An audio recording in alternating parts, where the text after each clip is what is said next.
Hi friends, welcome to tech travel Telugu. Friends, Triumph company నిన్న రెండు vehicles అయితే launch చేసింది. ఒకటేమో స్పీడ్ T4, ఇంకోటేమో స్పీడ్ 400. సో ఈ రెండు వెహికల్స్ గురించి మాట్లాడుకుందాము. ఫస్ట్ T4 గురించి మాట్లాడుకున్నట్లయితే ఎక్స్-షోరూమ్ ప్రైస్ వచ్చేటప్పటికి 2,17,000 రూపీస్ పెట్టారు. ఎగ్జాక్ట్గా ఆన్ రోడ్ ప్రైస్ విషయానికి వస్తే నాకు తెలిసినంత వరకు ఇన్సూరెన్స్, ఆర్టీఓ ఛార్జెస్ ఇవి మొత్తం యాడ్ చేసుకున్నా సరే 2,60,000 రూపాయల లోపే ఉండొచ్చని నేను అనుకుంటున్నాను. వన్స్ ఆ వెహికల్ మాకు దగ్గరలో ఉన్న షోరూమ్కి వస్తే మాత్రం దానికి సంబంధించిన రైడ్ రివ్యూ అలాగే ఎగ్జాక్ట్ స్పెసిఫికేషన్స్ ఏంటనేది ఆ వీడియోలో నేను మీకు అప్డేట్ చేస్తాను.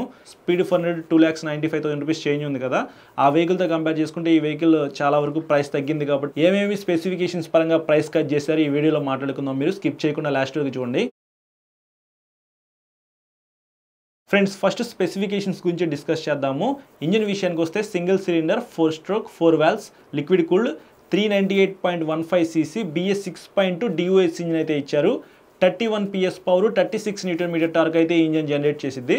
పాత వెహికల్ చూసుకున్నట్లయితే అంటే స్పీడ్ 400 చూసుకున్నట్లయితే 40 PS power, 37.5 Nm torque generate చేసే ఇంజిన్ ఆ వెహికల్ ఉంది కదా. ఇంజిన్ పరంగా చూసుకున్నట్లయితే సేమ్ అయితే ఉంది, కానీ పవర్ అండ్ టార్క్ పరంగా కొద్దిగా తగ్గించారనమాట. T4లో 9 PS పవర్ అయితే మీరు లాస్ అవుతారు, అలాగే 1.5 Nm టార్క్ కూడా తగ్గించారనమాట. సో పెర్ఫార్మెన్స్ అనేది స్పీడ్ 400తో కంపేర్ చేసుకుంటే T4లో కొంచెం తక్కువ ఉండిద్ది అని చెప్పుకోవచ్చు. ఇంకా డ్రైవ్ టైప్ వచ్చేటప్పటికి చైన్ డ్రైవ్తో లభిస్తూ ఉంది. మీకు అన్ని వెహికల్స్లో లెఫ్ట్ సైడ్ అయితే ఉండిద్ది కదా, కానీ ఇందులో రైట్ సైడ్ అయితే ఉండిద్ది. పాత వెహికల్ కూడా రైట్ సైడే ఉండిద్ది అనుకోండి. కానీ ఇక్కడ మీరు ఒక డిఫరెన్సెస్ అయితే నోటీస్ చేయొచ్చు. పాత వెహికల్లో 43 టీత్ అయితే ఉండిద్ది బ్యాక్ సైడ్ చైన్స్ పాకెట్ అయితే, ఇది 39 టీతే ఇచ్చారనమాట. సో మీకు టీత్ పరంగా చూసుకున్నట్లయితే కొద్దిగా తగ్గింది, అంటే చైన్స్ పాకెట్ సైజ్ కూడా కొద్దిగా తగ్గింది. ఎందుకంటే కొద్దిగా పెర్ఫార్మెన్స్ తగ్గియాలంటే బ్యాక్ సైడ్ ఈ చైన్స్ పాకెట్ టీత్ కూడా తగ్గియాలి కదా. సో అక్కడ మీరు కొద్దిగా డిఫరెన్సెస్ అయితే నోటీస్ చేస్తారు. ఇంకా నార్మల్గానే 6 స్పీడ్ మాన్యువల్ ట్రాన్స్మిషనే ఉంది. గేర్లు అయితే బాగానే స్మూత్గానే పడతాయి. ఇంకా మనం బ్రేక్స్ విషయానికి వస్తే front side back side disc బ్రేక్లు అయితే ప్రొవైడ్ చేశారు. Front 300 mm disc brake, back side 230 mm disc brake ఇచ్చారు. డ్యూయల్ ఛానల్ ABS కూడా ఉంది. వీళ్ళైతే బ్రేక్స్ పరంగా చూసుకున్నట్టయితే అసలు ఏమీ టచ్ చేయలేదన్నమాట. సో బ్రేకింగ్ అనేది చాలా ఇంపార్టెంట్ కాబట్టి వీళ్ళు బ్రేక్స్ పరంగా ఎక్కడ కాంప్రమైజ్ అయితే అవ్వలేదు. కానీ సస్పెన్షన్ దగ్గర వీళ్ళు కొద్దిగా కాంప్రమైజ్ అయితే అయ్యారనమాట. పాత వెహికల్ స్పీడ్ 400లో చూసుకున్నట్లయితే 43 mm up side down suspension ఉంది కదా, ఇందులో 43 mm టెలిస్కోపిక్ సస్పెన్షన్ అయితే ఇచ్చారు. సో ప్రైస్ అయితే ఇక్కడ కొద్దిగా కట్ చేశారని చెప్పుకోవచ్చు. బ్యాక్ సైడ్ మీకు అడ్జస్టబుల్ హాఫ్ సెట్ మోనోషాకే ఇచ్చారు. సో బ్యాక్ సైడ్ సస్పెన్షన్ అయితే సేమ్ ఉంది. టైర్స్ దగ్గర మీరు కొద్దిగా డిఫరెన్సెస్ అయితే నోటీస్ చేయొచ్చు. ఫ్రంట్ 110 సెక్షన్ టైర్ అయితే రెండిట్లో ఉండిద్ది, కానీ బ్యాక్ సైడ్ T4లో చూసుకున్నట్లయితే 140 సెక్షన్ టైర్ అయితే ఇచ్చారు. దాంట్లో 150 సెక్షన్ టైర్ ఉంది కదా. ఆ స్పీడ్ 400లో రేడియల్ టైర్స్ అయితే ఉంటాయి, కానీ ఇందులో నార్మల్ MRF టైర్సే ఇచ్చారు. సో టైర్స్ పరంగా వీళ్ళు కొద్దిగా కాంప్రమైజ్ అయితే అయ్యారు ప్రైస్ తగ్గించడానికి. గ్రౌండ్ క్లియరెన్స్ విషయానికి వస్తే 170 mm అనేది ఇచ్చారు. 806 mm సీట్ హైట్ అయితే ఇచ్చారు. మినిమం 5.5 కన్నా హైట్ ఎక్కువ ఉన్న వాళ్ళు ఈ వెహికల్ని ప్రాపర్గా రైడ్ చేయగలరు. 13 లీటర్స్ ఫ్యూయల్ ట్యాంక్ కెపాసిటీ అనమాట, మెటల్ ఫ్యూయల్ ట్యాంక్ ఉంది. అలాగే 180 kgs వెయిట్ బ్రో, కొంచెం వెయిట్ అయితే పెరిగిందని చెప్పుకోవచ్చు. లైట్స్ పరంగా ఎటువంటి మోడిఫికేషన్ అయితే చేయలేదు. ఫ్రంట్ LED హెడ్ లైట్ అయితే ఉండిద్ది, రౌండ్ LED హెడ్ లైట్ అనమాట, చూస్తానికి చాలా బాగుండిద్ది. బ్యాక్ సైడ్ మీకు LED టెయిల్ లైట్ అయితే ఇచ్చారు. సిగ్నల్ లైట్స్ కూడా మీకు LED తోనే లభిస్తూ ఉన్నాయి. లైటింగ్ డిపార్ట్మెంట్ అనేది వీళ్ళు ఏమాత్రం టచ్ చేయలేదని చెప్పుకోవచ్చు. అలాగే ఎనలాగ్ అండ్ డిజిటల్ కన్సోల్ ఇచ్చారు. స్పీడ్ 400 పాత్ ఉంది కదా, సో దాంట్లో ఏదైతే కన్సోల్ ఉందో సేమ్ అదే కన్సోల్ తీసుకొచ్చి ఈ వెహికల్కి పెట్టారు. అక్కడ కూడా ఎటువంటి మార్పు అయితే ఏం లేదు. కానీ రైడ్ బై వైర్ టెక్నాలజీ ఉందా లేదా అనేది నాకు కొద్దిగా కన్ఫ్యూజన్ అయితే ఉంది. నేను లైవ్లో ఆ వెహికల్ చూస్తే కానీ మీకు 100% క్లారిటీ ఇవ్వగలను. సో మెయిన్ ఫీచర్స్ ఏంటనేది నేను ఇప్పుడు ఒకసారి ఎక్స్ప్లెయిన్ చేస్తున్నాను. రైడ్ బై వైర్ టెక్నాలజీ అయితే నాకు అంత ఐడియా లేదు. Gear indicator, speedometer, odometer, trip meter లాంటి ఫీచర్స్ అయితే ఉన్నాయి. USB ఛార్జింగ్ సాకెట్ కూడా ఉంది బ్రో, మన ఫోన్కి ఛార్జింగ్ అయితే పెట్టుకోవచ్చు. అలాగే సింగిల్ లాంగ్ సీట్తో లభిస్తూ ఉంది. ఫ్యామిలీకి పర్ఫెక్ట్గా సెట్ అయ్యిద్ది అనమాట. సో నాకు అంత పవర్ఫుల్ ఇంజిన్ ఉండకూడదు బడ్జెట్లో. ట్రయంఫ్ కంపెనీ నుంచి నాకు ఒక వెహికల్ కావాలి అనుకుంటే ఇంతకుముందు మనకి స్పీడ్ 400 ఉంది కదా, ఈసారి ఇంకా ప్రైస్ తగ్గించారు కాబట్టి మీరు స్పీడ్ T4 అయితే కన్సిడర్ చేసుకోవచ్చు. కలర్స్ విషయానికి వస్తే 3 కలర్స్ అయితే వీళ్ళు లాంచ్ చేశారు. ఫస్ట్ కలర్ వచ్చేప్పటికి వైట్, సెకండ్ కలర్ వచ్చేప్పటికి బ్లాక్, థర్డ్ కలర్ వచ్చేప్పటికి రెడ్.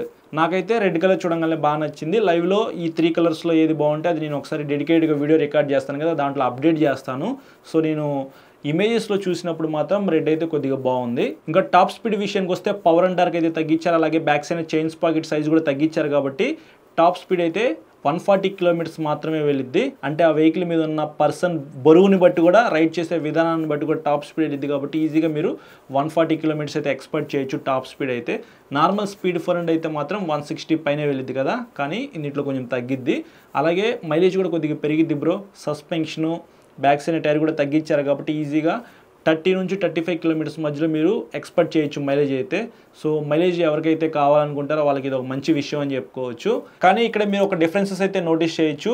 మనకి హ్యాండిల్ దగ్గర బార్ అండ్ మిర్రర్స్ అయితే ఉంటాయి కదా స్పీడ్ ఫోర్నెట్కి, ఇందులో నార్మల్ మిర్రర్స్ అయితే ఇచ్చారు. సో మనకి ఆ బార్ అండ్ మిర్రర్స్ అయితే ఇక్కడ మిస్ అయినాయి. అయినప్పటికీ ట్రయంఫ్ కంపెనీలో మీకు బడ్జెట్లో దొరికే వెహికల్ ప్రజెంట్ T4 అనమాట. ఇంతకుముందు స్పీడ్ ఫోర్నెట్ అయితే ఉండేది కదా, ఈసారి ఇంకా ప్రైస్ తగ్గించారు. ఇదో మంచి విషయం అని చెప్పుకోవచ్చు. Triumph company one of the best motor cycles అయితే తయారు చేస్తూ ఉండిద్ది. సో మీకు బిల్డ్ క్వాలిటీ పరంగా చూసుకున్నట్లయితే నెక్స్ట్ లెవెల్ అయితే ఉండిద్ది. ఇంకా స్పీడ్ ఫోర్నెట్ గురించి మాట్లాడుకున్నట్లయితే పాత వెహికల్ ఏవైతే ఫీచర్స్ ఉన్నాయో అవన్నీ ఇందులో ఉన్నాయి. క్లచ్ అండ్ బ్రేక్ లివర్స్ ఈసారి అడ్జస్ట్ చేసుకోవడానికి అవకాశం అయితే ఇచ్చారు. అలాగే ఎల్లో కలర్ అనేది కొత్తగా తీసుకొచ్చారనమాట. 2025 ఇయర్లో తయారు చేసే వెహికల్ అనమాట అది. మరి ఈ ఇయర్లో వస్తుందా లేకపోతే నెక్స్ట్ ఇయర్ దాకా వెయిట్ చేయాలనేది నాకు ఎగ్జాక్ట్గా ఇన్ఫర్మేషన్ అయితే లేదు. సో దసరాకి మంచి మంచి ఆఫర్స్ అయితే ఇస్తారు. ఎవరైనా ఈ వెహికల్ కొనుక్కోవాలి అని అనుకుంటే మీకు దగ్గరలో ఉన్న షోరూమ్కి అయితే వెళ్ళండి. ఎల్లో కలర్ ఎవరికైనా ఇంట్రెస్ట్ ఉండి కొనుక్కోవాలనుకుంటే ఎల్లో కలర్ వాళ్ళని షోరూమ్ వాళ్ళని అడగండి.